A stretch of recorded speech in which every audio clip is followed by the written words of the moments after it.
అనగానే ఒక రాకుమారి ఉండేది. ఆమెకు నక్షత్రాలంటే చాలా ఇష్టం.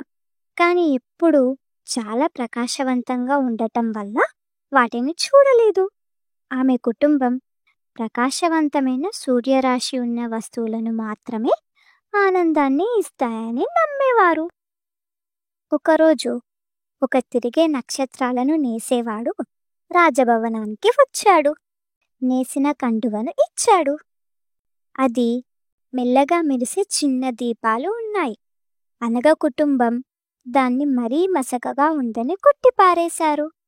వాళ్ళు తమ బంగారు సూర్యరాశి ఉన్న పట్టాలను ఇష్టపడ్డారు.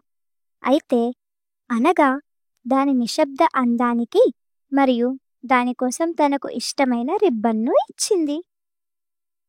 ఆ రాత్రి సంవత్సరాలలో మొదటిసారిగా ఒక అకస్మాత్తుగా మెల్లగా పొగమంచు రాజ్యంపై కమ్ముకుంది.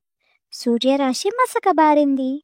కాని అనగా తన నక్షత్రాలను నేసే కండువను కప్పుకుంది. ధైర్యంగా అనిపించింది. కండువ మెరవడం ప్రారంభించింది. చిన్న మెరిసే నక్షత్రాలను పొగమంచు మీద చూపింది. ఆమె తన భయపడిన కుటుంబాన్ని బయటకి నడిపించింది.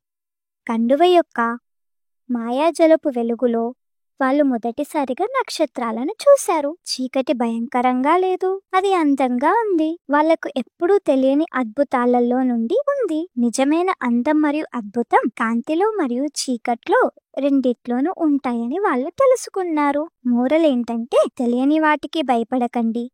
కొన్నిసార్లు నిజమైన అందం మరియు అద్భుతం ఊహించని ప్రదేశాలలో చీకట్లో కూడా దొరుకుతాయి. Thanks for watching. Please do like, share and subscribe.